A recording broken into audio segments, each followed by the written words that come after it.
आज तक स्टोरीज के मुअज़्ज़ज़ नाज़रीन अस्सलाम वालेकुम। मुअज़्ज़ज़ नाज़रीन ग्राम, इससे पहले आप इस कहानी की 101 सुन चुके हैं। आप किस्त 101 मुलाहिज़ा फरमाएं।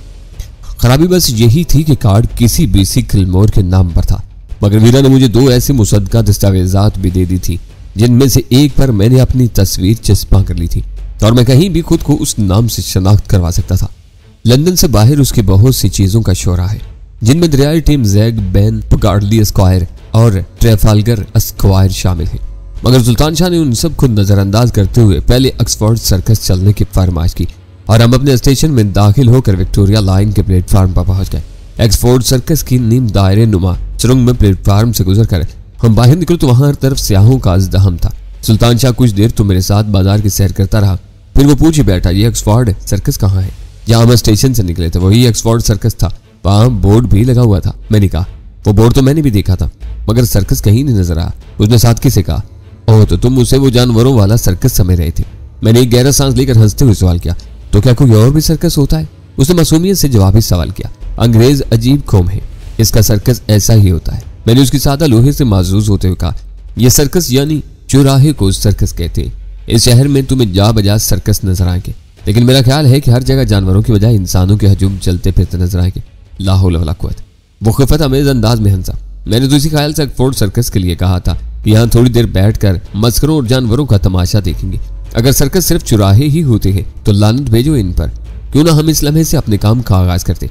मैं उस पर अपनी दाय मुसल्लत नहीं करना चाह रहा था, लेकिन उसने वलायती सर्कस से मायूस होकर मैं दिल की बात कह दी, जिसे मैंने बिला ताअम्मुल कबूल कर लिया। हमारे काम का आगाज 2 मकामात से हो सकता था। पहला तो रसल स्क्वायर के करीब इंपीरियल होटल था, जहां वीरा को कायम करना था, मगर वहां वीरा के अलावा किसी और से राब्ता कायम नहीं किया जा सकता था और मुझे पूरा यकीन था कि वीरा इतनी जल्दी लंदन नहीं आ सकेगी। उसके अलावा दूसरा ठिकाना शेफर्ड्स बुश के इलाके में एक्सक्यूज आर्म्स नामी पब था, जहां का जैकब मैकफरसन नामी बारटेंडर मैगी हार्वे के बॉयफ्रेंड के हवाले पर वीरा के बारे में ताज़ा तरीन मालूमात फराहम कर सकता था। उस वक्त हम दोनों काफी आगे निकल गए थे। थोड़ी देर भटकने के बाद हम बांड स्ट्रीट के ट्यूब स्टेशन पहुंच गए। मैंने जेब से नक्शा निकाल कर देखा और हम बेधड़क अंदर घुस गए, क्योंकि शेफर्ड्स बुश जाने वाली सेंट्रल लाइन ट्यूब उसी स्टेशन से गुजरती थी। लेकिन ट्यूब का टिकट खरीदने से पहले ही मैंने अपना इरादा तब्दील कर दिया, क्योंकि सामने ही फोन बूथ मौजूद था। टोनी या जैकब मैकफरसन लाख वीरा के एतमाद का आदमी सही, लेकिन उसे बराह रास्त मिलना हिफ्ज़ मुक़द्दम का मुनाफी हो सकता था। बेहतर यही था कि टेलीफोन डायरेक्टरी से पब का नंबर तलाश करके उसे फोन कर लिया जाए। थोड़ी सी तलाश के बाद डायरेक्टरी से एक्सक्यूज आर्म्स का फोन नंबर मिल गया, जो मैंने ट्यूब के जेबी नक्शे पर नोट कर लिया और चंद ही सानियों बाद मैं घंटी के जवाब में दूसरी तरफ से रिसीवर उठाए जाने का इंतजार कर रहा था। Good morning. मैंने दस्तावेज पर निगाह डालते हुए नरम लहजे में कहा, क्या मैं टोनी से बात कर सकता हूँ? मैं बोल रहा हूँ। रिसीवर पर उसकी सर्द मेहराना आवाज उभरी, मगर तुम्हारी आवाज नहीं पहचान सका। मैं मैगी हार्वे का बॉयफ्रेंड बोल रहा हूँ। मैंने आहिस्तगी से कहा, हेलो जोनी। दूसरी तरफ से लहजे में अचानक गर्मजोशी होकर आई, तो तुम यहाँ पहुंच ही गए? कहाँ ठहरे हुए हो? शहर के एक होटल में हूँ और तुमसे मिलना चाहता हूँ। मैंने मुताद लहजे में कहा, क्या तुम मेरी आमद के बारे में पहले से इल्म था? Oh yes. मैगी हार्वे का नाम लेते ही उसका लहजा बहुत दोस्ताना हो गया था। Madam is great. मैडम जो कहती है वो किसी न किसी तरह हो ही जाता है। अभी 11:15 बजे हैं, 2 बजे पब बंद हो जाएगा और 4 बजे तक मेरी छुट्टी होगी, मगर मैं पब में रुक कर तुम्हारा इंतजार करूंगा। पब बंद होगा, तुम पिछले दरवाजे पर घंटी बजा देना, मैं ठीक 2:30 बजे तुम्हारा मुंतजिर रहूंगा। शुक्रिया टोनी। मैंने रिसीवर हुक से लटकाया और वापस हो लिया। यह वीरा भी बड़े गजब की औरत है, सुल्तान शाह गुफ्तगू की तफसील सुनकर बोला। कराची में बैठी है, मगर लंदन से राब्ता बरकरार है, पल पल की खबर रखती है। मैं उसे साथ लेकर इसी इलाके के एक पब में जा बैठा। सुल्तान शाह के लिए स्क्वाश और अपने लिए बियर का मग मंगवा लिया। उस वक्त पब में ज्यादा भीड़ भाड़ भी नहीं थी, बस 4 ही ग्राहक जमे हुए थे, वरना बेशतर तो बस काउंटर पर ही फारिग होकर लौट रहे थे। हम दोनों 1 बजे तक वहां बैठे अपनी आइंदा हिकमत अमली तय करते रहे। टोनी के हौसला अफजा रवैये से मुझे उम्मीद हो चली थी कि हम जल्द ही गजाला से मिल बैठेंगे, लेकिन उस बारे में वक्त का तयन टोनी से मुलाकात से पहले नहीं किया जा सकता था। वहां से शेफर्ड्स बुश ट्यूब स्टेशन का फासला चंद मिनट से ज्यादा नहीं था, लेकिन बाहर दरियाफ्त करने पर मालूम हुआ कि मतलूबा पब स्टेशन से खासी दूर वाक़ था। हमारे पास वक्त काफी था, इसलिए हम दोनों बातें करते हुए पैदल ही पब की तरफ चलती है। उसी रास्ते में एक बड़ा बस स्टॉप भी आया, जहां एशियाई मर्दों, औरतों और बच्चों की कसरत थी। उनमें कई सिख अपनी वज़ाकता के एतबार से दूर से पहचाने जा सकते थे। करीब से गुजरते हुए बोर्ड पढ़ने से मालूम हुआ कि लंदन के मशहूर सिख अक्सरियती इलाके साउथ आल जाने वाली बस से वहां से गुजरती थी। चहलकदमी के अंदाज में बाजार और दुकानें देखते ही हम 2 बजे के बाद मतलूबा पब के करीब पहुंच गए। स्याह बैकग्राउंड पर बड़े बड़े सुनहरे हरूफ में एक्सक्यूज आर्म्स का नाम दूर ही से देखा जा सकता था। टोनी ने हमें बल्कि मुझे 2:30 बजे का वक्त दिया था, लेकिन यह भी बता दिया था कि पब 2 बजे बंद हो जाता है। लिहाजा सुल्तान शाह को कुर्बुजवार में चौकन्ना रहने की हिदायत करते हुए 2:15 बजे में पब की तरफ बढ़ता चला गया। हस्ब तवक्का पब बंद था। मैं उसके अकबी दरवाजे पर, जो फिल हकीकत बगली दीवार में वाक़ था, पहुंचा और दीवार गिर बटन दबा दिया। पब के अंदरूनी हिस्से से घंटे की आवाज बुलंद होते ही मैंने बटन से उंगली हटा ली। काफी देर गुजरने के बाद भी अंदर से जवाब न मिला तो मैंने रेस्टवाज देखते हुए दोबारा तवील घंटे बजाते हुए सोचा कि कहीं टोनी पाबंदी वक्त के बारे में पक्का अंग्रेज ही ना हो। अगर मेरा वो ख्याल दुरुस्त था तो मौसूफ से मुलाकात के लिए तयशुदा वक्त में अभी 6 मिनट बाकी थे। मैंने फैसला कर लिया कि अगर टोनी दूसरी घंटी के जवाब में ना आया तो तीसरी घंटी ठीक 2:30 बजे बजाऊंगा। उस वक्त मुझ पर एक एक लम्हा भारी गुजरा था। टेलीफोन पर होने वाली बेतकल्फाना गुफ्तगू के बाद इतलाई घंटी की तरफ से उसकी सर्द महरी गैर फितरी सी लग रही थी। लेकिन फिर मैंने सोचा कि वो अंग्रेज नस्ल से था। वो लोग घर में छुट्टी मना रहे हों तो लंगोट में आराम करते हैं, लेकिन एहतियातन टाई लगाकर जूते मोजे भी पहन लेते हैं। क्या अचानक कोई मुलाकाती निकल ही आए तो लिबास के मामले में बदजोकी का ताना न दे सके। मैं ऐसी खराफात सोचकर वक्त गुजारता रहा। सुल्तान शाह ने कोई ऐसा ठिकाना तलाश कर लिया था जो मेरी निगाह से ओझल था। आखिरकार ठीक 2:30 बजे मैंने तीसरी इतलाई घंटी बजाकर देख लिया, मगर जवाब में अंदर सन्नाटा ही चाह रहा। इस मरतबा हर गुजरते हुए लम्हे के साथ मुझे तशवीश होने लगी। फिर मैंने गैर इरादी तौर पर दरवाजे पर हाथ का हल्का सा दबाव डाला तो वो अंदर खुलता चला गया और मेरा दिल उछल कर हल्के में आ गया। मेरा लाइट का मुतमद्दे खास इतना गैर जिम्मेदार नहीं हो सकता था कि मुझे मुलाकात का वक्त तय करके कोई पैगाम दिए बगैर अपने पब का अकबी दरवाजा खुला छोड़ जाता। मैंने गर्दो पेश का जायजा लिया तो हर तरफ मैदान साफ था। मैंने फुर्ती के साथ अंदर दाखिल होकर दरवाजा बंद किया और बोलर चढ़ा दिया। सनसनी और हैजान के साथ ही मुझे खतरे का एहसास भी हो गया, क्योंकि उस वक्त मैं बिल्कुल निहत्ता था। मोहतात और बेआवाज कदमों से मैं अंदरूनी कमरे से होता हुआ आगे बढ़ा तो मेरा ऊपर का सांस ऊपर और नीचे का नीचे रह गया। बार काउंटर के करीब शफाफ और चिकनी खोपड़ी वाले एक अधेड़ उम्र और दराज कामत सफेद फार्म की खून में नहाई हुई लाज फर्क पर पड़ी हुई थी। वो यकीनन टोनी था, जो 2:30 बजे खिलाफे मामूल पब में रुककर मुझसे मिलने वाला था। दूर ही से अंदाजा लगाया जा सकता था कि उसे किसी तेज धार आले से जिबा किया गया था। उसे फोन पर बताया था कि 2 बजे पब बंद होता था, जबकि मैं 2:15 बजे पब के अकबी दरवाजे पर पहुंच गया था और दरवाजा बज़ाहिर बंद होने के बावजूद अंदर से गैर मुकफ्फिल था। उसका मतलब था कि कातिल उसी राह से अंदर दाखिल हुआ था और जो कुछ हुआ 2:15 और 2 के दरमियान हुआ था। टोनी अपनी सेहत और जिसामत के एतबार से कोई गया गुजरा इंसान नहीं था जो शहरक पर छुरी चलते ही जान दे देता। उसे दम तोड़ने में भी कई मिनट लिए होंगे और कातिल अपनी कार्रवाई के अंजाम तक पहुंचने तक जरूर वहां ठहरा होगा। मेरा अंदाजा था कि जब मैंने 2:15 बजे पहली घंटी बजाई तो कातिल वहां मौजूद था और टोनी दम तोड़ रहा था। उसके बाद मैं मुसलसल बाहर मौजूद था और कातिल को फरार का मौका नहीं मिल सका था। अचानक मेरे रोंगटे खड़े हो गए। एक सफाक और शहजोर कातिल अपने हथियारों समेत उस चारदीवारी में मौजूद था। टोनी को ज़िबा करने के बाद उसके सर पर खून सवार था। दूसरा शिकार उसके मुश्तिल असाब के लिए बहुत आसान साबित होता और मैं बिल्कुल निहत्था उसके रहमो करम पर था। शायद वो अंदर मेरी मौजूदगी से आगाह था और कहीं छुप कर मेरी निगरानी भी कर रहा था। अचानक एक आवाज पैदा हुई। मैं फड़क कर पलटा और मौत की बेयकीनी से मेरे बदन के सारे मसामों से ठंडे ठंडे पसीने की धारें बहने निकली। घुटे हुए जिस्म वाला एक तनुमंद सफेद फाम नौजवान खून आलूद खंजर थामे मेरे सामने मौजूद था। बालों से महरूम घुटी हुई खोपड़ी से उसकी पेशानी तक रंगीन नकुश निगार बने हुए थे और आधी आस्तीन की बुश शर्ट के नीचे कलाइयों पर आईनी जंजीर पर मुश्तमिल वजनी ढीले कपड़े झूल रहे थे। उसकी आंखों से झलकती हुई मौत की सर्द प्यास और हुलिये से यह अंदाजा करना दुश्वार नहीं था कि उसका ताल्लुक लंदन के उन बदनाम स्किन हेड्स यानी गंजों के जनूनी ग्रोह से था जो जरा जरा सी बात पर कोई बड़े से बड़ा जुर्म करने से भी गुरेज नहीं करते थे। पाकिस्तानी अखबारात में आए दिन उनकी दहशत अंगेज मुजरमाना सरगर्मियों के बारे में खबरें छपती रहती थी, क्योंकि उनकी जराइम का निशाना बेशतर रंगदार नस्ल के लोगों और उनके अहलो अयाल ही बनते थे।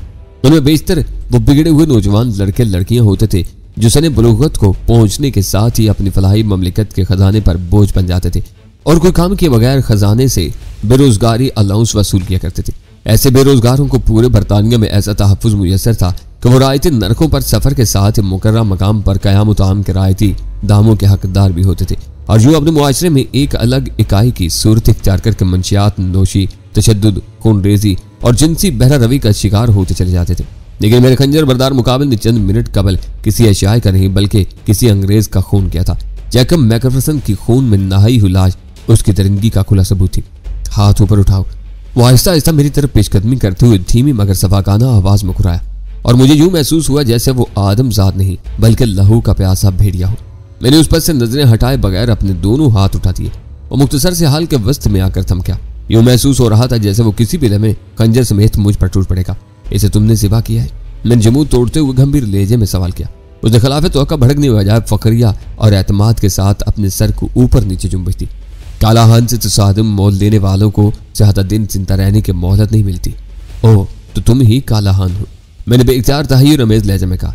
वो फिक्रा बिल्कुल इज़्तिरारी तौर पर मेरी जुबान से निकला था, बिल्कुल उसी तरह जैसे कोई बटन दबाते ही 1 सेकंड के 1000वें हिस्से में कंप्यूटर का नन्ना सा सर्किट आनन फानन में हिसाब लगाता है और किसी वक्फे का बगैर जवाब उसकी स्क्रीन पर रोशन हो जाता है। उसने जिस जोम से कालाहान की कुव्वत और दस्तत का इजहार किया था, उस समय ने अंदाजा लगा लिया था कि वो बला का मगरूर और अनापरस्त था।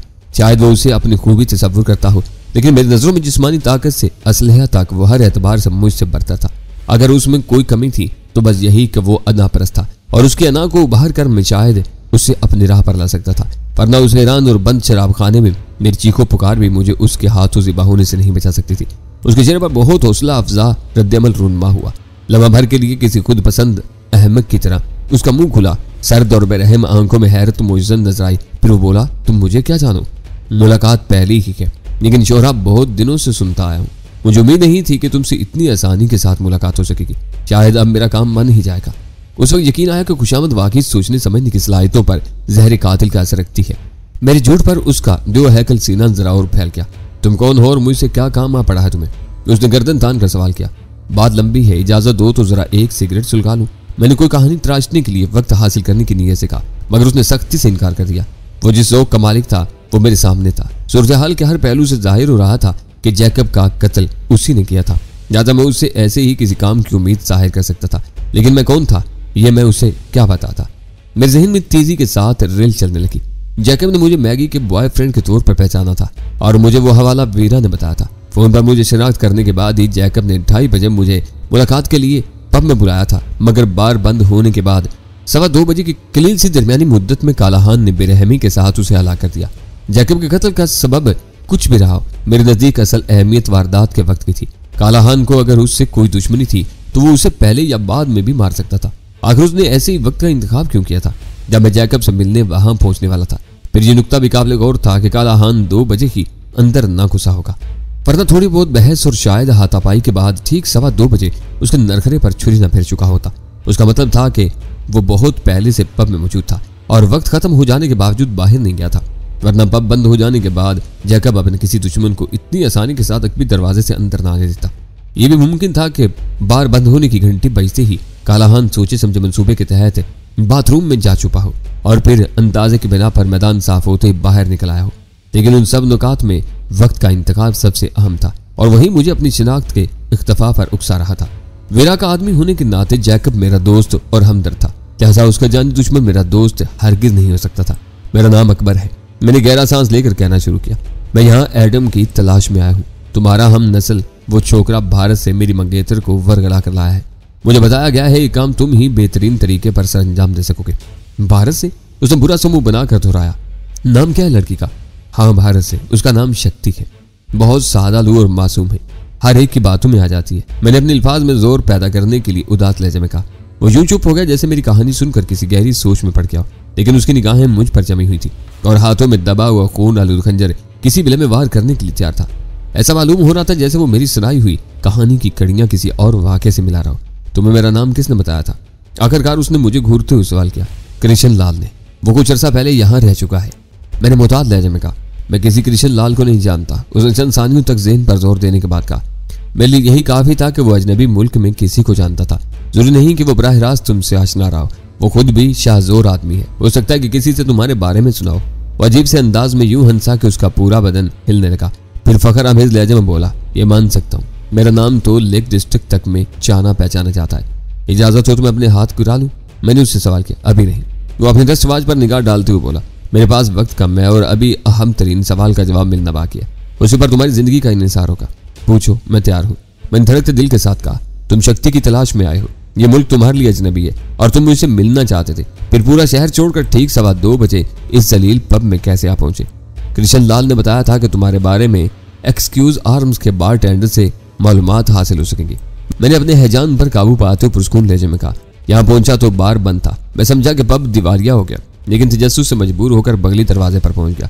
कई बार डोल बेल बजाने के बाद भी जवाब न मिला तो दरवाजे पर हल्का सा दबाव डाला और वो खुल गया। इस तरह मैं अंदर आ गया। मेरा ख्याल है कि मुतवफ़ी ही यहाँ का बारटेंडर था। तो तुम्हें नहीं मालूम कि दोपहर में यहाँ के हर पब में वक्फा होता है? उसे चुभते हुए लहजे में सवाल किया। आज सुबह पहली बार लंदन आया हूँ, यकीन ना हो तो पासपोर्ट देख लो। आने से पहले जैकब से बात हुई थी। उसका लहजा बदस्तूर सपाट था। कौन जैकब? मैंने मासूमाना सादगी के साथ सवाल किया। ये, उसने ठोकर से खून में लथड़ी हुई बेजान लाश की तरफ इशारा करते हुए कहा। ओह, फिर मुझे उसका आखिरी नाम बताया गया होगा। मैं इसे मैकफरसन के नाम से तलाश कर रहा था। मेरे पास इसका फोन नंबर नहीं था। फिर यहाँ टेलीफोन डायरेक्टरीज की तादाद इतनी ज्यादा है कि मैं इस नाम के सहारे उन्हें खंगाल लेने की हिम्मत न कर सका। मेरे लिए चंद घंटे बर्बाद करके यहाँ पहुंचना ही आसान था। हैरतनाक, उसकी बुड़बड़ाहट खासी बुलंद आहंग थी। फिर वो कौन था और कहाँ गया? तुम किसकी बात कर रहे हो? कौन गायब हो गया? अगर मैं तुम्हारी कहानी को दुरुस्त तस्लीम कर लूँ तो इस वक्त यहाँ एक और आदमी को मौजूद होना चाहिए। जैकब ने उसके साथ यहाँ 2:30 बजे मुलाकात का वक्त मुकर्रर किया था, तो ये वक्त तुम्हारे मशवरे से तय पाया था? मैंने उसे किसी शुबे का मौका दिए बगैर मासूमाना अंदाज में पूछा। उसने मुझे गहर बार नजरों से घूरा, फिर बोला। जैकब को इल्म नहीं था, मगर मैं इसी सिलसिले में उससे बात करने आया था। मैं काउंटर पर फोन के नजदीक बैठा हुआ था। 11:15 बजे मैंने उसे किसी से प्रोग्राम तय करते सुना था। उस आदमी को जैकब ने जोनी कहकर मुखातिब किया था और गुफ्तगू में मैडम का हवाला भी आया था, जिसके बिना पर मुझे समझने में देर नहीं लगी कि जोनी ही मेरा मतलूब आदमी था। मेरे दिल कनपट्टियों में थिरकने लगा। कालाहान यकीनी तौर पर किसी मुखालिफ करो का आदमी था और मुझे घिरने के चक्कर में था। वो तो गनीमत हुआ कि मैंने मुद्दा बरकरार रखते हुए सारे नाम ही बदल डाले, वरना वो मेरी गर्दन पर सवार हो सकता था। अगर जोनी तुम्हारा मतलूब आदमी था तो तुमने उसके आने से पहले जैकब को क्यों मार दिया? इसने खुदसरी में मुझे बाज पुरुष का मौका फराम किया था, तो उससे फायदा उठाना मेरा अव्वलीन फर्ज था। तुम इस मामले में क्यों दिलचस्पी ले रहे हो? वो मुझे घूरते हो रहा है। तुम्हारे दुश्मनों से दिलचस्पी होना लाजमी है। हो सकता है कि शक्ति की रूपोशी में उसी का हाथ रहा हो। मैं खुद जैकब से इस आदमी की असलियत जानना चाहता था। इस मरदूद ने जुबान न खोली और मैंने गुस्से में बेकाबू होकर इसे ज़बा कर डाला। अब मैं खुद ही आने वाले से जैकब बनकर बात करूंगा, और अगर वो जैकब का शनासा रहा हो तो मैंने शोशा छोड़ा। तुम अपनी नन्ही सी खोपड़ी को न थकाओ। मैं बस 3 बजे तक उसका इंतजार करूंगा। फोन आया तो तुम्हारा फैसला करके यहाँ से चल दूंगा। 3:30 के बाद किसी भी वक्त बाकी अमला दूसरी शिफ्ट के आगाज के लिए यहाँ आ सकता है, उसने तहकीर अमेज लहजे में कहा, और मैं काउंटर का सहारा लेकर खड़ा हो गया।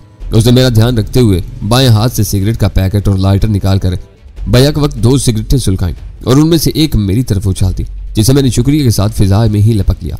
उसके चेहरों से जाहिर हो रहा था कि वो बहुत मुतकब्बर और बदमिजाज आदमी था। हस्ब तवक्का उससे ज्यादा देर खामोश न रहा गया। जानते हो मुझे उस मरदूद जोनी का क्यों इंतजार है? मैंने उसकी उम्मीद पर पूरा उतरते हुए अमकाना अंदाज में सर को नफी में हिला दिया। मुझे पूरी उम्मीद थी कि मेरी तरफ से लाइल्मी के इजहार पर वो मुतकब्बराना अंदाज में कुछ न कुछ बताता चला जाएगा। इस मामले में वो मेरी तवक्कात पर 100% पूरा उतरा।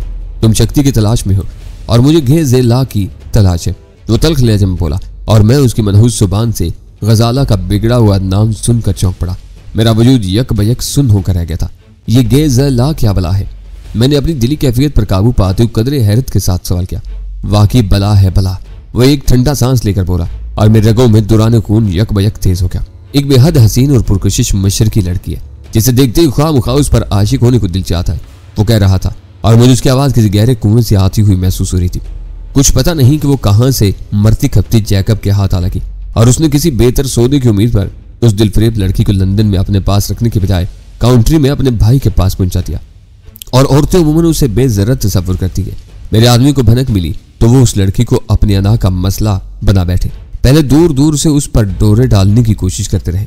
जब उसमें कामयाबी नहीं हुई तो पिछले वीकेंड पर जैकब के भाई के घर एक पार्टी कर डाली। जब जैकब का भाई रात गए नशे में बेसुध हो गया तो उसे एक कमरे में बंद करके लड़की का रुख किया गया, मगर वो कहीं से एक मशीनी पिस्तौल हासिल कर चुकी थी। खुद को खतरे में पाते ही उसने बेदरेग फायरिंग शुरू कर दी और मकान से भाग निकली। नशे की झोंक में होने की वजह से मेरे 2 साथी बेमौत मारे गए और अब लड़की लापता है। जब तक वो बोलता रहा मेरी कैफियत लम्हा ब लम्हा बदलती रही। निगाहों के सामने अंधेरा छाता रहा था और मेरे पूरे वजूद में इंतकाम की सर्द और भयानक लहर सरायत करती जा रही थी। लेकिन जब उसने गजाला के बाइज्जत फरार का जिक्र किया तो आसूदगी के गहरे एहसास के साथ मेरा मिजाज मामूल पर आ गया। वक्ती तौर पर गजाला की रुपोशी पर तशवीश तक न हो सकी थी, क्योंकि वो जिन हालात से बचकर फरार हुई थी वो उसकी रुपोशी से कहीं ज्यादा संगीन थे। खैर वो तुम्हारा मामला था। मैंने खुद को हत्तुल इम्कान गजाला से ताल्लुक रखने की कोशिश करते हुए कहा, लड़की तुम्हारे 2 आदमियों को मार कर फरार हो गई, तो इसमें जैकब का क्या कसूर था जो तुमने इसे मार दिया? तुम इन इतराफ में अजनबी हो इसलिए यह इम्काना सवाल कर रहे हो। वो तंजिया लहजे में बोला। जैकब को इल्म नहीं था कि लड़की के हाथों मरने वाले मेरे आदमी थे, वरना मेरे पब में घुसते ही मुझसे उलझ पड़ता। यहाँ उसकी पुश्त पर भी बेजिगर लोग हैं जो किसी औरत के लिए काम करते हैं, उनमें वो मैडम कहलाती है। जब जैकब ने फोन पर जॉनी से बात करते हुए मैडम का नाम लिया तो मैं चौंक पड़ा। मुझे ये अंदाजा लगाने में कोई दुश्वारी पेश नहीं आई कि वो गुफ्तगू लड़की के बारे में थी। मुझे अपने जराए से खबर मिल चुकी थी कि काउंट्री में वारदात करने के बाद लड़की लंदन आने वाली बस में सवार होती देखी गई थी। मुश्किल जैकब के पास पहुंच चुकी होगी और उसने हालात काबू से बाहर होने से पहले जॉनी से उसका मामला तय कर लिया होगा। इस नतीजे पर पहुंचने के बाद ही मैंने पब बंद होने के बाद जैकब से सख्ती के साथ निपटने का फैसला कर लिया था। मगर बाज बुरुस का आगाज होते ही वो हठधर्मी पर उतर आया और मुझे उसकी शहरग काटना पड़ गई। मुझे उम्मीद थी कि मैं उसको खत्म करने के बाद उसकी लाश की मौजूदगी में जॉनी को दहशत सदा करके बहुत कुछ उगलवा सकूंगा, लेकिन उसकी जगह तुम बीच में अटक गए। वो तुम्हारा अपना मसला था। मैंने बेपरवाही जाहिर करते हुए कहा, ये सब तुम मुझे क्यों सुना रहे हो? वो मालिक है अंदाज में हंसा, फिर अपनी दस्तवाज पर निगाह डालते हुए बोला, वक्त गुजारी के लिए चाहे तुम्हें अभी तक अंदाजा नहीं हो सका कि तुम किस कदर गलत मौका पर यहाँ पहुंचो। मैं बस इतना ही कह सकता हूँ कि तुम्हारी बदनसीबी ही तुम्हें हाँक कर यहाँ तक लाई है। पता नहीं तुम क्या कहना चाह रहे हो, मैंने उलझन अमेज लहजे में कहा। हालांकि मैं उसके नापाक अज़ाइम के बारे में पहले ही अंदाजा लगा चुका था और उसके सद्देबाब के इम्कानात का जायजा ले रहा था। बात बहुत सीधी सी है, वो करिया सूरत गंजा मकाराना लहजे में बोला। मैं अपने हम पेशा लोगों में इस बात के लिए शोहरत रखता हूँ कि अपने हरीफों को पाताल में भी नहीं छोड़ता, उन्हें उनके बिलों से बाहर घसीट कर जहन्नुम वासिल कर देता हूँ। लेकिन उसके बावजूद आज तक कोई पुलिस अफीसर मुझ पर फर्द जुर्म आयद करके मुझे अदालत के कटहरे में नहीं ले जा सका। जानते हो क्यों? बेहतर होगा कि सबब भी तुम खुद ही बता दो। मैंने उकताड़ का इजहार करते हुए कहा। मैं उसे यह तासुर देना चाह रहा था कि मैं उसके अल्फाज में पोशीदा धमकी को नहीं समझ पाया, सिर्फ इसलिए कि मैंने आज तक अपने जुर्म के किसी ऐसे गवाह को जिंदा नहीं छोड़ा जो मेरे खिलाफ कानून की मदद कर सके। उस खून आलूद खंजर को फिजा में जुम्बिश देते हुए कहा, तुम कहना क्या चाह रहे हो? मैंने बुखलाए हुए लहजे में सवाल किया। मतलब साफ जाहिर है। वो दोनों हाथ पहलुओं पर फिजा में फैलाकर मेरी तरफ बढ़ने लगा। मैं दम पर खुद अपनी जगह खड़ा उस पर नजरें जमाए रहा। कालाहान को जिस्मानी तौर पर मुझ पर वाज़ेह बर्तरी हासिल थी। उसका बदन किसी गैंडे की तरह मजबूत था और अपने भारी तनतोष के बावजूद उसकी एक एक हरकत में बिजली की सी फुर्ती रची हुई थी। खंजर का दस्ता उसके हाथ में दबा हुआ था। उसने चंद कदम बढ़ने के बाद अचानक अपने दाहिने हाथ को यूं जुम्बिश थी जैसे दूर ही से मेरे सीने पर खंजर फेंकना चाहता हो। फिजा उसके हाथों में पड़े हुए आईनी जंजीर के कड़ों की छनकार से गूंज उठी, मगर मैंने अपनी जगह से जरा भी हरकत नहीं की। मैं जानता था कि वो खंजर जनी में कितना ही माहिर क्यों ना हो, नोक से थामे बगैर खंजर निचाने पर न फेंक सकेगा। मेरा सुकून एक लम्हे के लिए उसे हैरान कर गया। वो लम्हा भर के लिए झुका, फिर फिजा में किसी दो हैकल परिंदे की तरह तकरीबन उड़ता हुआ मेरे ऊपर आया था। उसका अंदाजा इस कदर दुरुस्त था कि आखिरी लम्हे पर अगर मैंने सुरात के साथ अपनी जगह न छोड़ी होती तो उसके हाथ में दबे हुए खंजर का फल दस्ते तक मेरे बाएं पहलू में पवस्त हो गया होता। वार खाली जाने की वजह से उसे झोंक संभालने के लिए थोड़ी सी जद्दोजहद करना पड़ी और उसी दौरान में मेरी बाईं टांग चल गई और वो भी गाफिल नहीं था, इसलिए अपना चेहरा साफ बचा गया। लेकिन फिर भी बचते बचते उसकी ठोड़ी मेरी जूते की इज्जत में आ ही गई और वो चोट खाकर भड़क उठा। इस बार वो किसी गजबनाक दरिंदे की तरह गुर्राता हुआ मेरी तरफ लपका था कि पीछे हटते हुए मैंने अचानक एक स्टूल उठाकर उस पर दे मारा। उसने फुर्ती के साथ फिजा में उड़ते हुए 24 स्टूल से बचना चाहा, मगर उसकी खोपड़ी चटक ही गई। जख्म से बह निकलने वाले खून की बारीक लकीरों ने उसकी मुनक्किश पेशानी से चेहरे तक को भयानक बना दिया था, लेकिन उस पर स्टूल फेंक मारने की कोशिश में मैं अपना तवाजुन बरकरार न रख सका था। इब्तिदा में उसके खंजर और जुस्से से मुझ पर जो तशवीश तारी थी वो तसादमी शुरू होती रफा हो चुकी थी। उसे 2 ज़रबात लगाने के बाद मुझे अपने बच निकलने की उम्मीद पैदा हो चुकी थी, इसलिए जब वो मेरे गिरते ही दांत पीसता हुआ मेरे ऊपर आया तो मैंने बराह रास्त उसकी दाहिनी कलाई पर हाथ डालने का फैसला कर लिया ताकि उसे खंजर से महरूम करके इत्मीनान से दस्त बदस्त मुकाबला कर सकूं। लेकिन उसी लम्हे पब की महदूद फिजा हैंड्स अप की गुर्राहट से गूंज उठी और कालाहान जहां था मशीनी अंदाज में वहीं रुका रह गया। पल भर के लिए ऐसे महसूस हुआ था जैसे वो कोई मशीनी रोबोट हो जिसका स्विच ऑफ कर दिया गया हो। मेरे लिए सुल्तान शाह की वो ललकार बहुत हौसला अफजा थी। मेरे अंदर दाखिल होने के बाद वो गालिबन बहुत करीब से पब की निगरानी कर रहा था और अंदर धमा चुकड़ी की सुनगुल मिलते ही उसने दखल अंदाज होने का फैसला कर लिया था। मगर मुझे अच्छी तरह याद था कि मैंने अंदर दाखिल होने के बाद बगली दरवाजे का बोलर चढ़ा दिया था। ऐसी सूरत में वो कहां से और किस तरह अंदर दाखिल होने में कामयाब हुआ था, लेकिन मैं वो वक्ती मोहलत उस सवाल में सर खपाकर सहा नहीं कर सकता था। ये एक अटल हकीकत थी कि सुल्तान शाह मेरी मदद के लिए अंदर आ चुका था और हम दोनों को जल्द से जल्द कालाहान से छुटकारा हासिल करना था, वरना किसी भी लम्हे पब का कोई मुलाजिम वहां पहुंचकर सारा खेल बिगाड़ सकता था। कालाहान ने लम्हा भर के लिए साकत खड़े खड़े गैर महसूस तरीके पर खंजर फिजा में उछालकर अपनी गिरफ्त तब्दील की। अब खंजर की नोक उसके अंगूठे और शहादत की उंगली के दरमियान दबी हुई थी। होशियार, ये खंजरबाज है, मैंने इसरारी तौर पर दबी हुई आवाज में कहा और अकब से कालाहान पर टूट पड़ा। सुल्तान शाह को मैंने वार्निंग उर्दू में दी थी जो कालाहान के पल्ले ही न पड़ सकी थी। फिर मुझे सुल्तान शाह की धमकी के खोखलेपन का अंदाजा भी था, क्योंकि लंदन में उस वक्त तक हम दोनों बिल्कुल गैर मुसल्लह थे। हज ये थी कि हमारे पास कलम तराश चाकू तक मौजूद नहीं था। कालाहान के सितारे बुरी तरह गर्दिश में चुके थे, जो उसे अपने खंजर की काट दोबारा आजमाने का मौका न मिल सका। मैंने उसकी टांगों में अपनी टांगें उलझाकर उसे फुर्ती से नीचे गिराया और सुल्तान शाह ने उसकी दाहिनी कलाई अपने जूते के नीचे पूरी ताकत से दबा ली। मैंने थोड़ी सी जद्दोजहद के बाद कालाहान से खंजर छीन लिया और एक लम्हा भी ज़ाया किए बगैर उसका पूरा फल दिल के मकाम पर उसकी पसलियों के दरमियान उतार दिया। वो वार इतना कारी था कि कालाहान के पूरे बदन को एक शदीद झटका लगा। चीखने या सांस लेने के लिए उसका मुंह खुला और फिर वो बेजान होकर कालीन पर ढेर हो गया। शायद खंजर के चौड़े फल ने दिल से जिस्म को खून फराहम करने वाली रगें काट कर रखती थी। कालाहान की हैकल लाश पर से उठते हुए मैंने अपनी दस्त वाच पर निगाह डाली तो 3.5 से 5 मिनट ऊपर हो चुके थे। हमारे पास इतना वक्त नहीं रहा था कि वहां रुककर दोनों लाशों की तलाशी लेते। अलबत्ता चलते चलते मैंने बाहर से उनके जिस्मों को टटोल कर देख लिया था कि उनके पास अच्छी असलहा नहीं था जो हमारे लिए कारामत होता।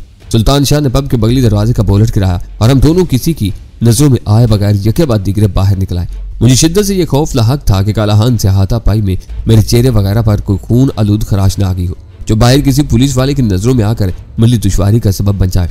लेकिन मेरे इस्तफसार पर सुल्तान शाह ने मेरे उन अंदेशों की तरदीद कर दी और मैं उसे ट्यूब स्टेशन पहुंचने की हदायत करते हुए सड़क अबोर करके उससे अलग हो लिया। उस वक्त मेरे दिलो दिमाग में आंधियां सी चल रही थी।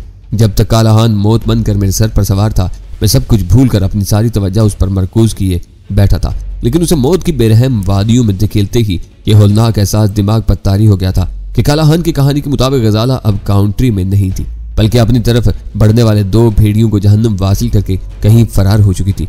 और जैकब जिससे गजाला के बारे में कोई इत्तला मिल सकती थी कालाहान के हाथों मारा गया था। उस तरह गजाला इंसानों के अथाह समंदर में कहीं गुम हो चुकी थी, जिसका सुराग लगाना इस अजनबी सरजमीन पर जोए शेर लाने से कम नहीं था। मैं जेबों में हाथ डाले सड़क की बाएं समत वाली फुटपाथ पर आहिस्ता आहिस्ता चलता रहा। सुल्तान शाह दूसरी फुटपाथ पर मुझसे काफी आगे चला जा रहा था। मेरी समझ में नहीं आ रहा था कि मैं अब गजाला की तलाश की मुहिम किस तरह जारी रख सकूंगा।